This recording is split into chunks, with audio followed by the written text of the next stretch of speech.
Good evening, I am Precious Mzea Sakaleji. Welcome to Camnet TV Main News. The headlines. Counterfeit pregnancy lands woman in court.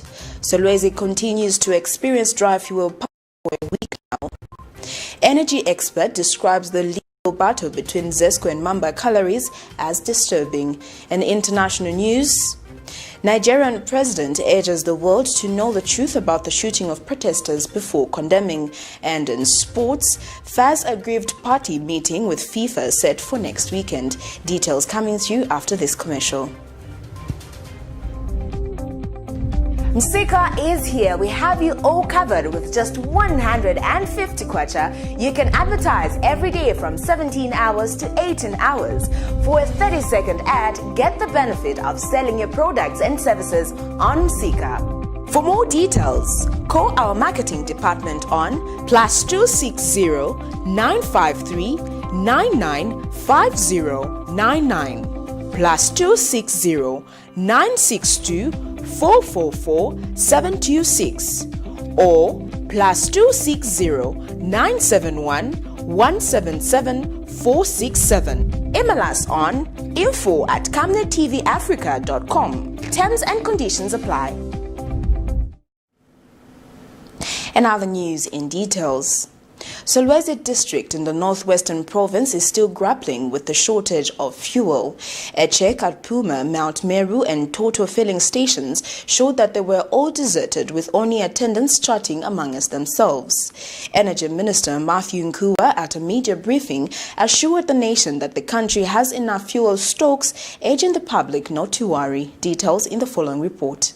Despite government's continued assurance that a shortage of fuel in the country has been normalized, SOLWEZI has continued to experience dry fuel pumps. The district had no fuel for the past 1 week now. A check at filling stations in the district shows only attendants attending to each other in discussions. They too don't know what's going on and when the situation will normalize. Those in the transport sector are concerned with the prevailing situation. We are very much disappointed to these fuel stations, the filling stations, because they were supposed to maybe tell us what is concerning fuel.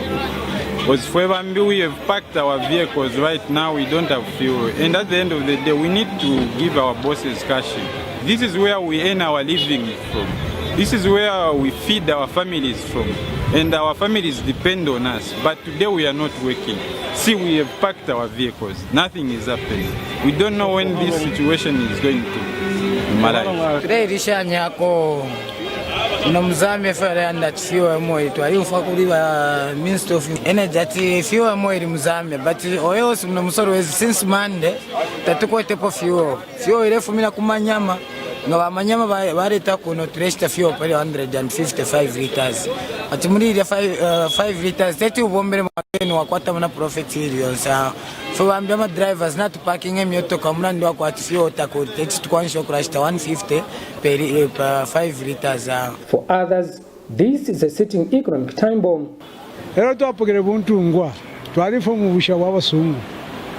Kairo shot off in Mosungu. Rhino stands very much. Panta Paniquataka Motoka. I'm a sub chief from Mena. I go from the patch in the 5 fuel. If you were up with a 5 days, come out in Pagafe Pangan. I got about the meeting. Or no, I get up with a Buntunga, go to be free. Go very nice that we get the Sansa. For not Papa after for and then na atperako headache. So na itukosera kwa zama drivers, taxi drivers and nama bus drivers. So a problem tre pitamo. So tre romba ko kutekwa trist. Ama fio ya fure fifira fine for ya trist na ifo. Kairi muri ne business yeso. Emo turishira abana urupwa. So na itukosera ko. So apane nchikara 3 days nshire bomba. Transport $99. Like me, I'm a SOLWEZI resident. From town to Mitek, it's quite expensive. I can't tell you 5 kwacha. Now this time from town to Mitek, it's almost 10 kwacha. My appeal to the government. If we are pushing up, I'm on that. No, things are not good because we've been affected with. Economy is not good this time. Currently, People have resorted to buying fuel from Manyama in Kalumbila district, and a 5 litre of the commodity is fetching at 150 to 180 kwacha.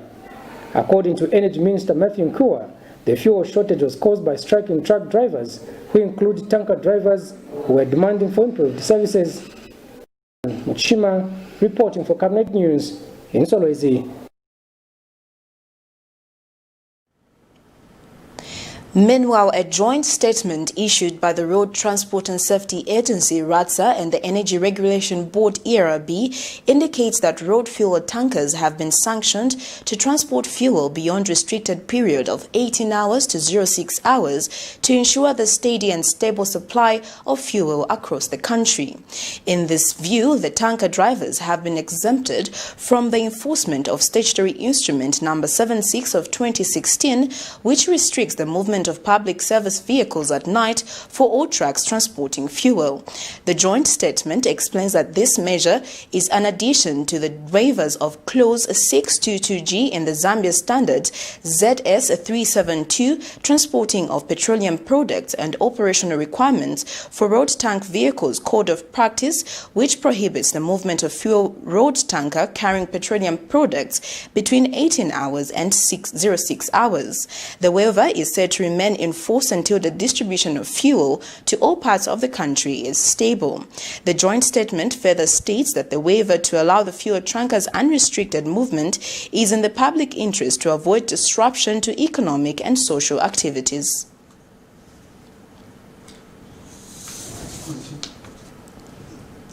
A Zambian based in the United States of America, David Nkoma, has donated medical equipment worth more than $280,000 to MAAMBA Adventist Mission Hospital in Chipata District. Speaking during the donation, Dr. Nkoma said the donation is meant to supplement government's effort aimed at ensuring that people receive adequate health care.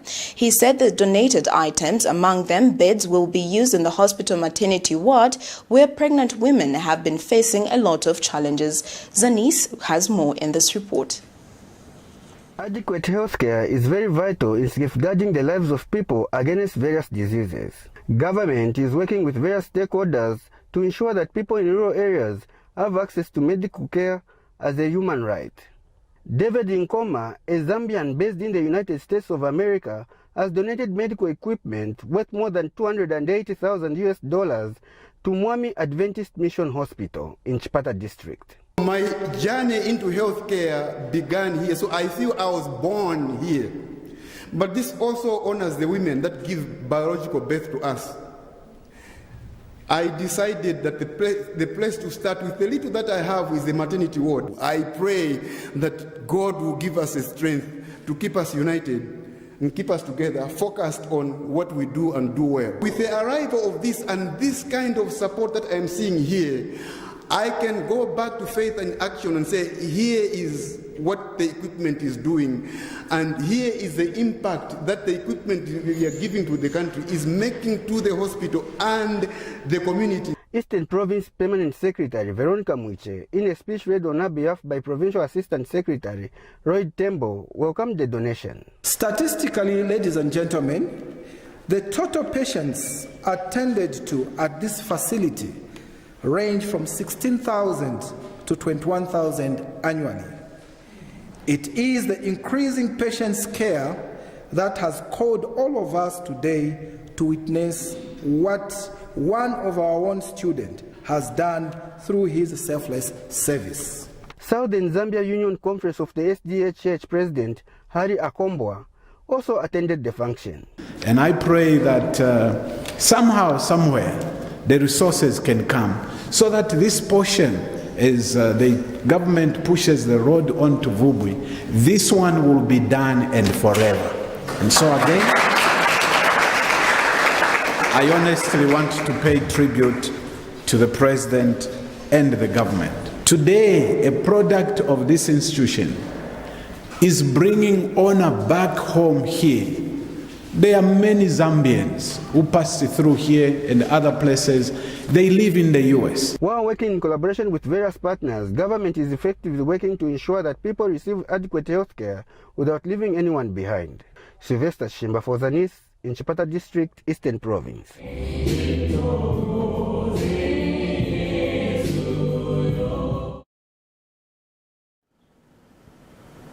In other news, Health Permanent Secretary Dr. Kenneth Malama has disclosed that despite the country recording less COVID-19 cases, the country continues to receive patients in critical conditions of the disease. Dr. Malama has since urged those traveling out of the country to take precautionary measures to avoid the further spread of the disease. Dr. Malama has disclosed that despite government easing some COVID-19 restrictions, the same has not been done in terms of strict surveillance to ensure continued adherence to the said health guidelines. He explains that government has continued to intensify screening of travelers coming in and outside the country, especially at the airport and any other point of entry.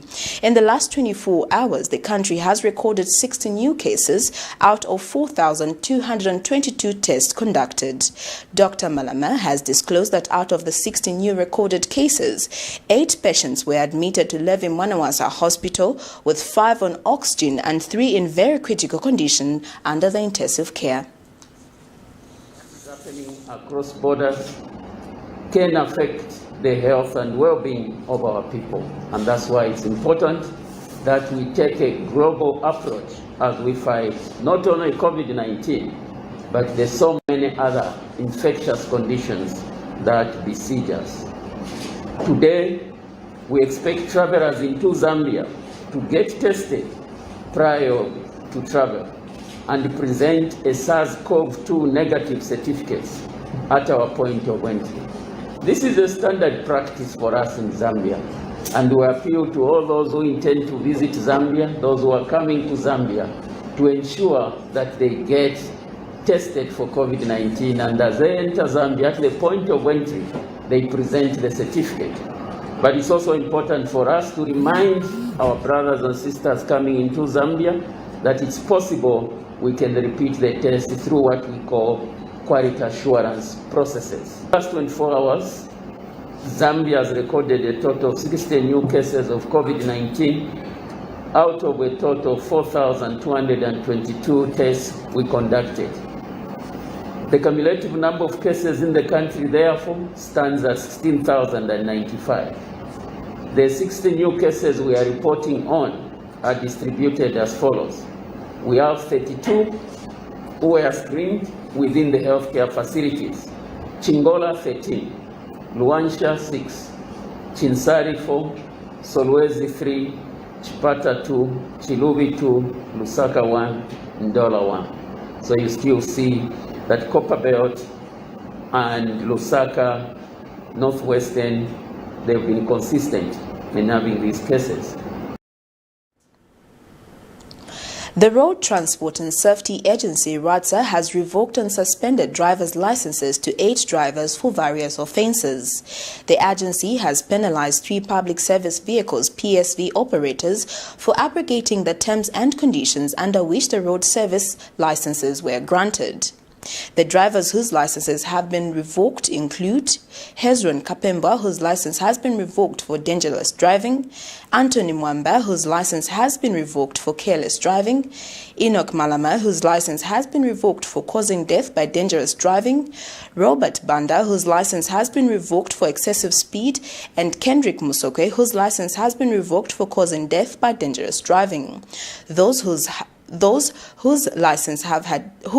had their license suspended include Bisalomo Tembo, Stephen Matogo, whose license has been suspended for 1 year and for causing death by dangerous driving, Davy Lumombe, whose license has been suspended for multiple offences of exceeding speed limit and abrogating of SI 76 of 2016. The public service vehicles which RATSA has warned and cautioned include Kavula Mungu Transport for deteriorating road safety standard, resulting in death of 8 people, Better Building Hardware and Electronic Limited, trading as Vida Logistics, for deteriorating road safety standard, resulting in death of 6, and Wapian Investment Trading as Road Link for abrogating SI 76 restrictions of movement of PSVs at night. This is according to a statement issued to Camnet TV by the public unit at RATSA. An energy expert, Joston Chikwanda, has regretted the arbitration proceeding between Zambia's power utility company ZESCO and MAAMBA Collieries. MAAMBA Collieries has dragged ZESCO for arbitration in the London High Court to recover about $300 million United States dollars owed to it for the supply of electricity. The dispute is in the relations to ZESCO's complaint of excessive tariff changes by MAAMBA Collieries for power supplied to the utility company. Mr. Chikwanda has called the two parties to amicably resolve the matter as opposed to taking it for arbitration in a foreign land. ZESCO, on the other hand, has vowed to defend the matter at all costs. Mr. Chikwanda says the dispute has the potential to affect the operation of ZESCO, which is already struggling to meet power supply to all its clients. ZESCO is currently facing a deficit of 800 megawatts of power. There could have been a better way of dealing with this matter than really dragging somebody into a foreign land for arbitration. And this is the reason we have also been calling for the quicker completion of the cost of service study so that we can know whether we are paying for the correct tariffs even to independent power producers. As you may also know that electricity from independent power producers is very expensive. So ZESCO has been buying this electricity from MAAMBA Collieries at a high price and selling it at a lower price. So they have been making a loss at that level. Then they have also been making further losses because they don't have an overall 800 megawatts of electricity to sell. And then thirdly, there is a global pandemic, COVID-19, which has affected the completion of projects. It has just changed a lot of things. Government resources have been diverted to this disaster and the environment in which we have found ourselves in. And then you decide to drag your biggest customer to a foreign land for arbitration. The best way to describe that is that it is very unfortunate and very sad, actually. And this is not to say that ZESCO should not be making an attempt to pay suppliers. We would want them, and they also know that they're supposed to be paying their dues. In other news, the Engineering Institute of Zambia has called upon all engineers working in the civil service to register with the institute as EIZ seeks to steer comprehensive professionalism in the sector. EIZ President Abel Ngandu said the institute will work with the Secretary to the Cabinet Samuel Miti to ensure that all engineering professionals working as civil servants are registered. Speaking during the Chief Executive Officer's breakfast meeting, Engineer Ngandu has announced that the 60th Engineering Council has formed an Ethic and Integrity Committee whose core objective is to fast-back cases from the disciplinary committee. Our goal as Council is to restore the engineers' image in today's society. I think you have already started seeing. This committee will soon be sitting and will be handling cases, of course, with the blessings of the disciplinary committee. The general cry is that we have not been dealing with cases presented. Ladies and gentlemen, recently we have seen a lot of bad publicity in the media about our profession and hence the need for us to work together and improve the public's perception about engineers. And officiating the event, Ministry of Housing and Infrastructure Development Permanent Secretary Dan Mfune has commended the institution for formulating the Ethics and Integrity Committee. As a ministry, we pledge our support in ensuring that engineering professionals working in government ministries are compliant and registered with the Engineering Institution of Zambia. Mr. Mfune also affirmed government's resolve to cooperate with professional bodies like the EIZ. Government is ready to partner with professional bodies such as EIZ to ensure that engineering projects in the country meet expected standards and best practices.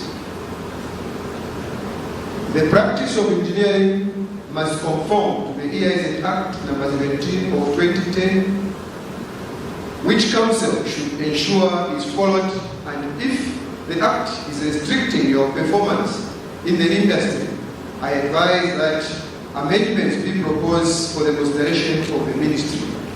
In the meantime, EIZ Southern Region Chairperson Engineer Lusangu Nyirenda has hailed the organizations that have taken a proactive approach in ensuring that all stakeholders, including employees, are compliant as of 31st December 2020. I wish to remind all of us here that we need to continue upholding the EIZ Act in its existence. I'm aware that the coronavirus pandemic has slowed down our operations as organizations. This, I can assure you, you are with us, and we are in this together.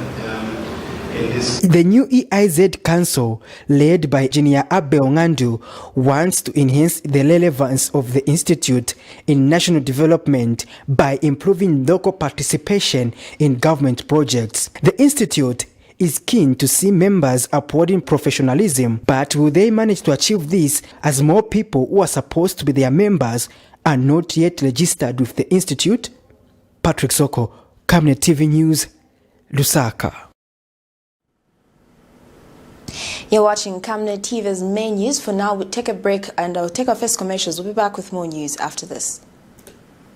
From time immemorial, we have had different types of lighting options, from those that can burn down our investments in minutes to those that dig holes in our pockets due to constant replacement and huge consumption of our ZESCO units. Savenda Electric introduces the new and advanced electric bulb with cutting-edge technology of LED that has low power consumption, gives out bright white light, and lasts up to 25,000 hours. Savenda Electric manufactures all types of LED light, like plastic LED fluorescent tubes, down lights, ceiling lights, outdoor fittings, and solar street lights made to customer specifications. Let's live on the bright side of life by choosing the wide range of Savenda electric lighting solutions that are available in all leading stores and supermarkets countrywide. For orders, call 0962 642 490 or email jnbunda@savenda.com or pchabula@savenda.com. We all miss the days we would play outside, go to school, and visit fun places. But now, we all have to take care to prevent the coronavirus. Viruses are really tiny particles that we can't see with just our eyes, so we need to keep ourselves safe by practicing good hygiene, such as washing our hands with soap and clean water regularly. We can also use hand sanitizer to keep our hands clean. It's also important for us to keep our bodies and surroundings clean. We must also avoid handshakes, hugs, and standing close to other people in public places. This is called social distancing. The coronavirus has affected millions of people around the world, so we need to stay safe. In the meantime, we can keep ourselves busy by reading a book, watching TV, and doing some schoolwork. There's so much we can do indoors. Stay safe, stay home, and prevent COVID-19. We're all in this together. This advert is sponsored by the Zambia Revenue Authority, ZRA. My tax, your tax, our destiny. Welcome back. You're watching Camnet TV Main News. We continue with the rest of the news. Human Rights Commission spokesperson Mwelwa Muleya says the establishment of independent and functioning institution of good governance is one of the landmark milestone in the consolidation of democracy and respect for human rights. Mr. Muleya has meanwhile called on citizens to vigilantly defend the hard-earned human rights and freedom so that the majority can have a sense of belonging to the lifeline in Zambia's national anthem. He reiterates that the Commission is pleased with majority of Zambians that have remained resilient in defending their rights and freedom, which were gained at great cost in order to achieve independence and so that the majority of citizens can be proud and free. He says there is need for a consolidation of democratic and human rights gains as a stop to human rights violation as Zambia celebrates 56 years of her independence on Saturday, 24th of October. Independence celebration marks the 56th anniversary of Zambia being an independent state. And on this occasion, as a Human Rights Commission, we want to take the opportunity to call for consolidation of the democratic and human rights gains that have been made so far. We are cognizant of the fact Zambia that Zambia has made strides in the democratization process as well as consolidation of respect for human rights, particularly with the introduction of multi-party democracy, the liberalization of the market economy and the media industry, and also the establishment of independent and functioning institutions of governance. All these have contributed and continue to contribute to the advancement of the social, economic, and political rights of citizens in this country. And that is a proud record that should be consolidated. But we are also mindful of some regression. There has been some clawbacks on respect for human rights, particularly the closure of some independent media institutions and the continued harassment and attacks of some independent media institutions for providing a platform for expression of divergent views. These are negative on the democratic dispensation, which should not be allowed going forward. We should all feel free and proud as we celebrate this year's independence under the theme, our land, our nation, building our future proud and free. And that should resonate with everyone as we sing the national anthem, that we have won the freedom's fight and the struggle for independence. People should be proud and feel that this is a reality. And this should go by stopping the abuse. In other news, Zambia Anti-Tribalism Youth Organization Deputy Chairperson Simata castigated both the ruling Patriotic Front PF and the opposition United Party for National Development UPND for promoting regional voting. Earlier this week, the opposition UPND, during its rally held at Mozet Town grounds, implored the people of Southern Province to continue overwhelmingly voting for the party, a move which the PF has also responded to, saying it will also ensure that the UPND gets less votes in its strongholds. Mr. Simata says the issue of strongholds must not be entertained, saying they are not good for the country and bring about division. Mr. Simata says the move may see citizens voting for leaders who may not have the capacity to deliver to the expectations of the people. He has since advised political parties to focus on selling their party manifestos so that the people can understand what they want to do for the country. I'm here to advise our politicians in Zambia, both the ruling party and the opposition parties, the issue of strongholds, where they are trying to issue some statements that in their strongholds they don't expect other parties to acquire some votes. So this one will not help our government, this one will not help our country attract qualified leadership. So what they should do, each political party has got a party manifesto. The ruling party, their role is to govern, to make sure that they create a conducive environment for everybody to access cheap life. So they should base their campaign on what they are doing, okay? Including the opposition parties. Their role is to make sure that they provide checks and balances, to make sure that the ruling party are able to fulfill rule of law.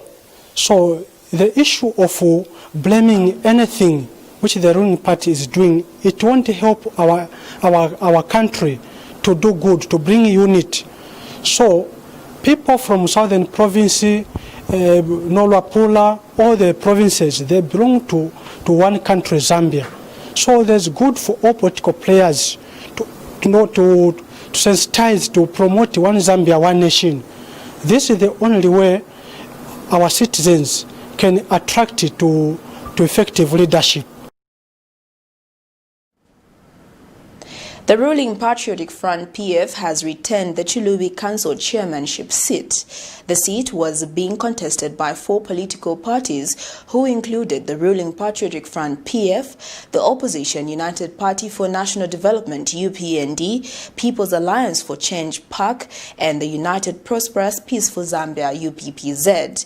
PF's candidate Rosemary Chimbini poured 11,225 votes, beating her closest rival from the UPND, UPND Risto Mushembe, who poured 2,960 votes, and PAC's candidate 1,427 votes, while UPPZ's candidate Stanford Chikuma poured 424 votes. A total number of 16,370 votes were cast, with 337 ballot papers being rejected as invalid. Zanaco employee who faked a pregnancy in order to obtain money from her lover has pleaded not guilty before Lusaka magistrate Tandiso Chabala, who allegedly obtained money by false pretenses. This is in a matter in which Anita Siamuzwe, 36, a banker charged with one count of obtaining money by false pretense, contrary to Section 309 of the laws of Zambia.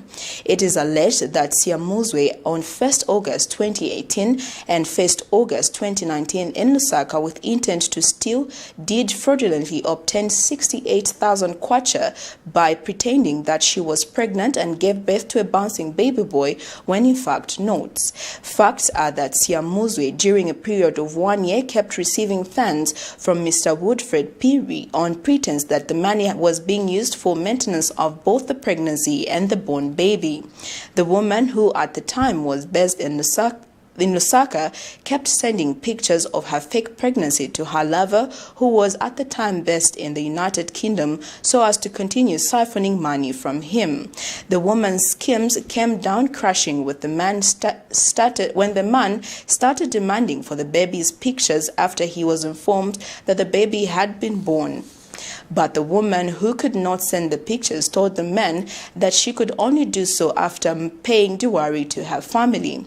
After subjecting the woman to medical tests, it was revealed that the woman has never been pregnant before her entire 36 years on earth. The matter has since been adjourned to 24th of November 2020 for commencement of trial. The Zambia Federation of Disability Organizations of Ford is elated with the appointment of Sela Brothenton, a physically challenged woman by Movement for Democratic Change MDC, in the inclusion of persons with disabilities in key party position and structure. Ms. Brothenton has been appointed to serve as chairperson for persons with disabilities in the MDC. The Ford Program and Advocacy Manager Mishek Mutamba says the appointment of Ms. Brotherton as chairperson for persons with disabilities in the MDC party comes at a time when the disability movement is calling for their inclusion into political life and electoral processes. Mr. Mutamba notes that the persons with disabilities have for a long time been marginalized, stigmatized, and excluded from political and public life, adding that their appointment is an indication of good things ahead. Call on political parties in Zambia to emulate the Movement for Democratic Change. The Zambia Federation of Disability Organizations, ZAFOD, would like to call on political parties in the country to emulate the newly launched Movement for Democratic Change, MDC, in inclusion of persons with disabilities in key party positions and structures. The appointment of Ms. Sela Brotherton, a woman with a disability, as the chairperson for persons with disabilities in the MDC party comes at a time when the disability movement is calling for the inclusion of persons with disabilities into political life and electoral processes, more so that the country is heading to the polls. Persons with disabilities have, for a long time, been marginalized, stigmatized, and systemically excluded from political and public life as objects of charity and medical care rather than subjects of engagement and participation in national development.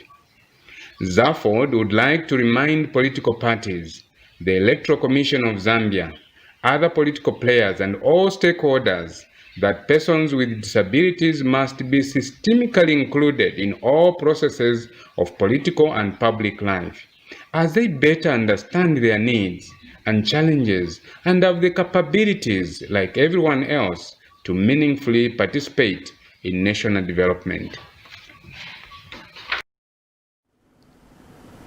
You're still watching Camnet TV main news. We take our second set of commercials. We'll be back with international and sports news. Stay tuned. Stay home, stay safe. Times have changed. With the advent of the coronavirus, Lusaka Water Supply and Sanitation Company would like to advise its esteemed customers to avoid visiting crowded places. You don't have to move to pay your water bill. You can do it in the convenience of your home. You can pay your water bills through Zanaco Zapit, Stanbic Bank, Standard Chartered Bank, and FNB. You can also use Airtel, MTN, and Zamtel Kwacha mobile money transfer services. For any inquiries to report a fault, please contact our customer service on +260 211 251 571, +260 975 618 618, and toll-free line 5957, Zamtel only. You can also simply email customerservice@lwsc.com. This public announcement is brought to you by the Lusaka Water Supply and Sanitation Company. Water is life. Sanitation is health.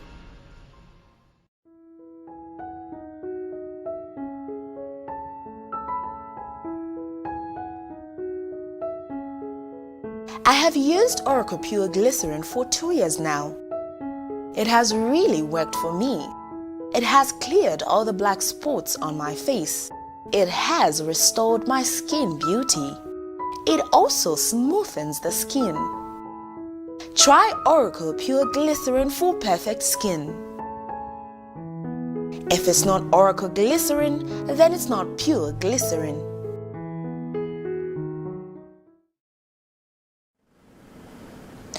Welcome back. In international news, Nigeria's president has called on the international community to know all facts following widespread condemnation over the alleged death of police brutality protesters. Muhammad Buhari, who failed to address a shooting of protesters that took place Tuesday, also called on protesters to stop demonstrating and engage with the government. Earlier, National Security Advisor Babaganda Mungono told reporters that the president had directed all security agencies to operate within the confines of legality and not to do anything that will aggravate the situation. It comes after at least 12 people were killed when government forces fired upon protesters during anti-police brutality demonstrations, according to the Amnesty International. Here's Sky News for a roundup. They were told to get off the streets. They were told to stay at home by the authorities. But the anger and frustration felt by many in Nigeria has spilled into the city of Lagos. It's been building over the course of the past 2 weeks. A protest against an unpopular police unit has turned into something else, a challenge to the government's ability to rule. This is unnecessary. And today, in Africa's biggest city, buildings were torched, a bus depot burnt, and a TV station attacked by agitators, forcing the staff to flee. They started attacking us inside the studio. I had to cut off the show, and we couldn't go up. We can't continue the show right now. I don't even know what to do.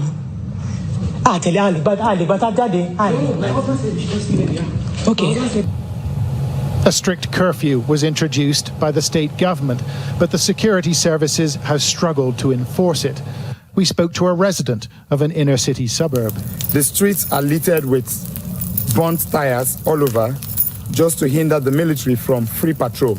What has it been like? A couple of Nigerian youths are in the hospital currently in pains, suffering from results of straight bullets shot directly to unarmed protesters. This citywide uprising was triggered by a military-style assault on demonstrators at their central meeting point at a toll gate in the city. Members of the security services tried to clear it using live rounds. Sit down, sit down! Amnesty International says it has credible evidence of fatalities at the scene. However, the state governor, who visited some of the 30 or so thought injured, has disputed that. We are comforted that we have not recorded any fatality as against the widespread circulation on social media. Youthful demonstrators have been calling for the disbandment of the police's much despised Special Anti-Robbery Squad, or SARS, and the shooting of protesters has drawn intense worldwide condemnation. I'm not the kind of guy that talks about politics, but I can't keep quiet anymore for what is going on back home in Nigeria. I would say, Nigerian government, you guys are a shame to the world. Protesters have returned to the Lekki tollgate in Lagos. It's become a symbol of their movement and the sacrifices they have made. John Sparks, Sky News. In other news, the High Court in Malawi's capital, Lilongwe, has handed an influential former cabinet minister, Alade Musa, a 5-year sentence for the abuse of his office. Musa had been arrested for his role in aiding foreign nationals fraudulently acquire Malawian passport and citizenship when he served as Home Affairs Minister and former President Joyce Banda. 3 former immigration officers who were charged alongside Musa have also been handed prison sentences of between 3 and 6 years. Musa is a former MP who had served in various cabinet portfolios under 4 different presidents. Soon after Thursday's ruling, heavily armed police officers warded off journalists who were attempting to seek the ex-minister's reaction before he was taken to prison. But his lawyer, Paul Maulidi, said he would appeal against both the conviction and sentence. In July last year, the U.S. government imposed a travel ban against the arrested former minister, citing what they termed credible information connecting Musa to corruption. We now get into our sports news.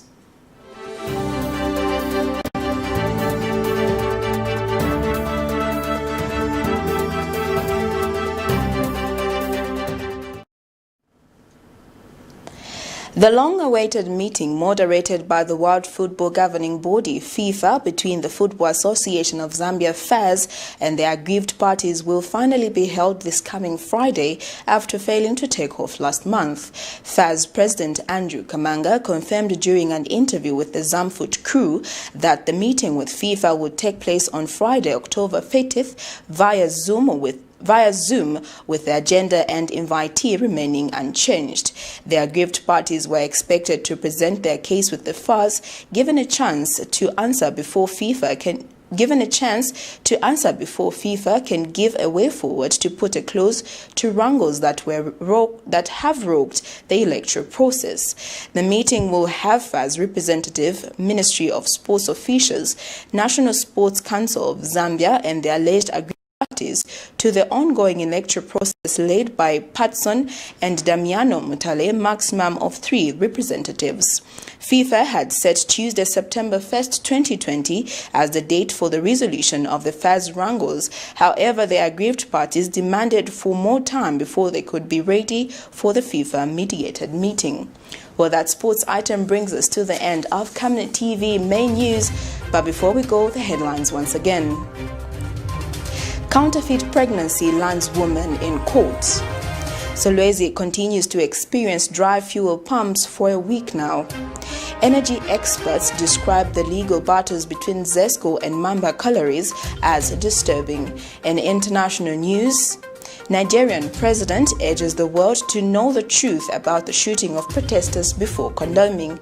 And in sports, FAZ aggrieved party meeting with FIFA set for next weekend. The Camnet word verse of the day is coming from Luke 11 verse 13, and it reads, "If ye then, being evil, know how to give good gifts unto your children, how much more shall your heavenly Father give the Holy Spirit to them that ask him?" Well, thank you for joining me. I am Precious Mzeya Sakaleji. Good night.